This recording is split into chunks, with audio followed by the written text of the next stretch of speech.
नमस्ते, मी वंदना. पुन्हा एकदा माझ्या चॅनलमध्ये तुमचं सगळ्यांचं स्वागत. आपण बघणार आहोत 32 चेस्टमध्ये प्रिन्सेस ब्लाउज कटिंग. तर व्हिडिओ पूर्ण बघा आणि व्हिडिओ आवडला तर नक्की लाईक करा, शेअर करा आणि सबस्क्राईब करायला विसरू नका. तर सगळ्यात अगोदर आपण उंची टाकू. कस्टमरची उंची आहे 14 इंच. तर आपण याच्यामध्ये 15 इंच घेऊ, कारण आपण उंची मोजून पण घेऊ शकतो. जे आपला ब्लाउज पीस असेल कस्टमरचा त्याच्यानुसार जवळजवळ 15 इंच आपण उंची घ्यायची. 15 वर मी मार्किंग केली. नंतर आपण एक लाईन आखून घ्यायची. आता याच्यामध्ये तुम्ही उंची कमी किंवा जास्त करू शकता. मी 15 इंच घेतले तर ब्लाउज हा 14 इंचावर शिवून होतोय. 32 ला मी 5.25 किंवा 5.5 जरी शोल्डर घेतला तरी पण चालते. मोंड्यासाठी मी घेतले माप 5 इंच. 32 चा चौथा भाग येतो 8 इंच. 8 वर एक मार्किंग केली. त्याच्यामध्ये मी 2 इंच शिलाई मार्जिन ठेवली. तुम्ही 1.5 इंच किंवा 2 इंच ठेवू शकतात. अर्धा इंच मी इथून मागं आले. मी हर एक ब्लाउजला असंच माप टाकते, म्हणजे आपल्याला फिनिशिंग व्यवस्थित येऊन जाते आणि मोंड्यामध्ये चोन वगैरे पडत नाही.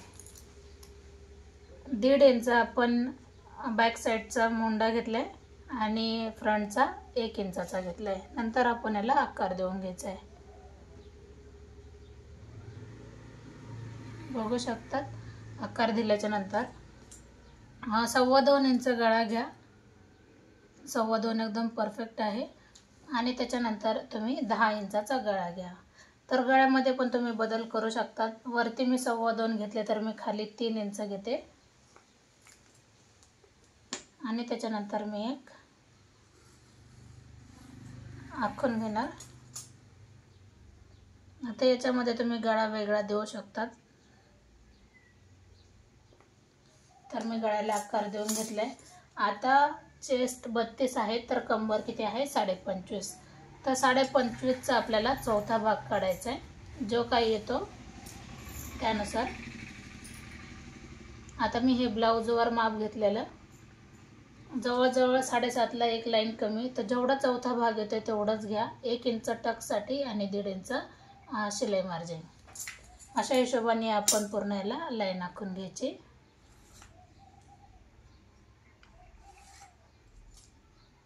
आता जर शोल्डर उतरण्याचा प्रॉब्लेम जर आला तर अर्धा इंचापेक्षा थोडंसं कमी गळ्याकडून डाऊन करायचं आहे आणि त्यानुसार आपल्याला कटिंग करायची. आता मला अजून फ्रंट भाग कट करायचा, त्याच्यासाठी मग मी ही लाईन कट नाही करणार, वरची कट करते. आणि ज्यावेळेस आपण गळा जोडतो तर त्यावेळेला जरी स्टिच केलं तरी पण चालते. मी तुम्हाला कस्टमरच्याच मापावर सांगितलं आहे सगळं.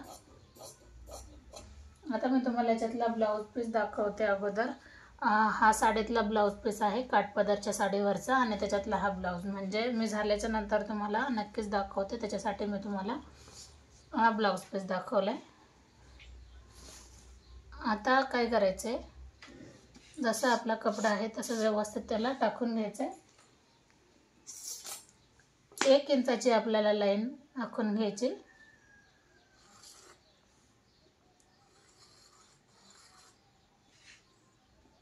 जेवढी आपली उंची आहे त्यानुसार आपल्याला 1 इंचाची लाईन आखून घ्यायची. आता मला ही कट घ्यायची नव्हती कशामध्ये, तर त्याच्यामुळे मग मी ही 1 इंच काढून टाकला. आता आपण पाठीचा भाग ठेवणार. तर ह्या लाईन पासून ठेवलाय, जसं आहे तसाच ठेवलाय. त्याच्यानंतर आपण एक लाईन आखून घेऊ.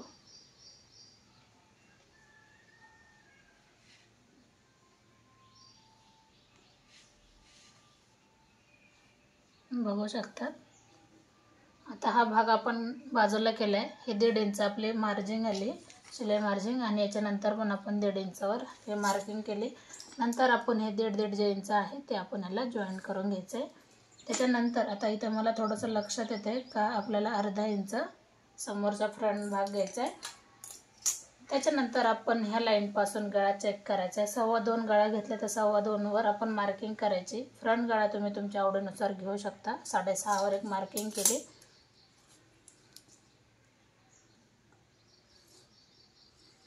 सरळ चौकोन करून घेतला आणि गळ्याला आकार देऊन घेतला.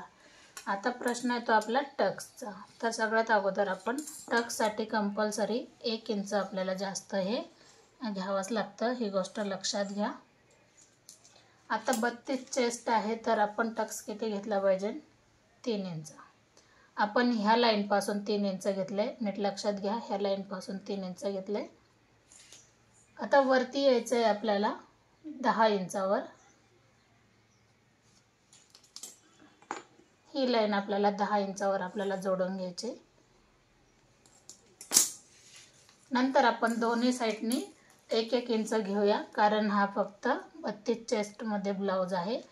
तर आपण ह्या बाजूने 1 इंच, 1.25 इंच जरी घेतलं तरी चालतंय. 1.25 इंच घ्या आणि इकडच्या बाजूने 1.25 इंच घ्या. आता हा टक्स आपण डायरेक्ट इथं जॉईन करायचा आहे. मी ही लाईन आता अख्थांनी डायरेक्ट खालच्या लाईनला जॉईन केली आणि ही लाईन याला जॉईन करून घेतली. आता आपण हा टक्स कुठं जोडून घ्यायचा आहे? ह्या लाईनला. ज्या वेळेस आपण हा टक्स हा 1.25 इंच घेतला त्याच्यासाठी आपण हा 1 इंच घेतलेला आहे. आता आपल्याला इकडच्या बाजूने पण किती घ्यायचं बाहेर? 1.25 इंच. ते कसं माप आलं का जे 1.25 इंच इकडच्या बाजूने आले ते आपण 1.25 इंच घेऊया बाहेरच्या बाजूने. बघू शकता.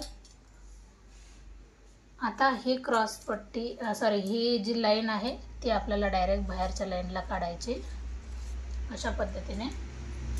आणि नंतर आपल्याला हा जो आकार आहे तो आपल्याला इथं जोडून घ्यायचा अशा पद्धतीने. आता आपण कटिंग कशी करायची ते बघा.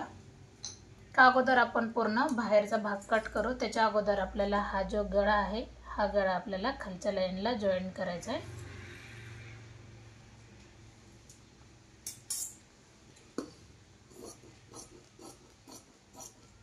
आता जसं मी कटिंग करते त्यानुसार तुम्ही पण कटिंग करा. एकदम परफेक्ट असा ब्लाऊज येणार आहे.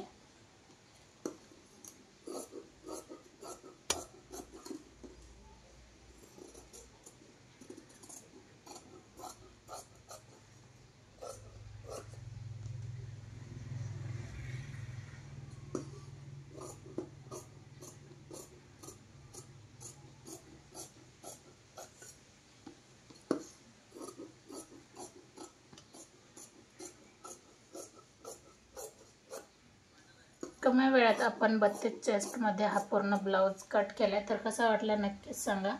आता हे कट केल्याच्या नंतर आपल्याला बाही कट करायची. तर बाही कटिंग करताना कोणती गोष्ट लक्षात घेतली पाहिजे? ह्या व्हिडिओमध्ये मी तुम्हाला सांगितलं का बाही कटिंग करताना आपल्याला हा तिरका मुंडा चेक करायचा आहे किती आहे. आता 7 आलं तर आपल्याला 8.5ची घडी लागेल. तर आपण 8.5ची घडी बघूया कुठपर्यंत येते. आता अस्तरचा कपडा आहे हा. आपण एकदा एकसारखं करून घेऊ. 4 लेअरमध्ये आपण कपडा घेतले. 7 इंचावर आपण एक पॉईंट दिला आणि याच्यामध्ये 1.5 इंच आपल्याला जास्त लागतं आहे. तर नॉर्मल कमी पडते 1-2 लाईन, तर ती आपण कवर करू मेन फॅब्रिकवर. तर त्याच्या अगोदर आपल्याला कस्टमरची जेवढी बाही आहे त्यानुसार आपल्याला कटिंग करायची. तर कस्टमरची बाही ब्लाऊजवर मी मोजून घेते 9.5 आहे. तर अगोदर आपण एकसारखं खालची बाजू करून घेऊ. म्हणजे आपल्याला 1 इंच ॲड करायचं आहे फक्त त्याच्यामध्ये. आता मग ह्या लाईनपासून मी 10.5 वर घेते, कारण 9.5 बाही आली तर आपण 10.5 वर घ्यायचं आहे. कारण 1 इंच आपण जास्त घेतो आहे. अर्धा इंच खालच्या साईडला मुडपण्यात जातं आणि अर्धा इंच वरती मुडपण्यात जातं आहे. नंतर घडीनुसार आपण लाईन टाकली, कारण हे माप जे आलं ते 7 इंचाचं आहे. पुढं आपल्याला घ्यायचं आहे 3.5 इंच किंवा 3 इंच जरी घेतलं 3.25 तरी चालते. आता जेवढा दंडघेर आहे तेवढा आपल्याला दंडघेर घ्यायचा आहे. जवळजवळ 4.5 इंच, 4.25 किंवा 4.5 इंच असं कस्टमरचं माप आले. तर इथं आपण एक मार्किंग केली, त्याच्यामध्ये आपण 1.5 ते 2 इंच मिक्स करू शकतो शिलाई मार्जिनसाठी. आता ही शिलाई मार्जिन जे आहे ते आपण बाहेरच्या लाईनला आणि जी फिटिंग मार्जिंग आहे ती ह्या लाईनला जोडून घ्यायची. आता आपल्याला राहिला तो आकार देणं. तर आकार देताना एकदम सिंपल पद्धत आहे. अशा पद्धतीने आपण आकार दिला पाहिजे. कमी वेळामध्ये आपण हा ब्लाऊज पूर्ण कटिंग दाखवले मी तुम्हाला, बाहीपासून तर पूर्ण एंडपर्यंत. तर व्हिडिओ कसा वाटला नक्कीच कमेंट करा आणि व्हिडिओ आवडला तर लाईक शेअर सबस्क्राईब करायला अजिबात विसरू नका. तर आपले यूट्यूब चॅनल आहे ब्लाऊज फिनिशिंग आणि फेसबुक चॅनल आहे वंदना गायकवाड. तर दोन्ही चॅनलला फॉलो करा. पुन्हा भेटू नवीन चांगल्या व्हिडिओमध्ये. तोपर्यंत नमस्ते.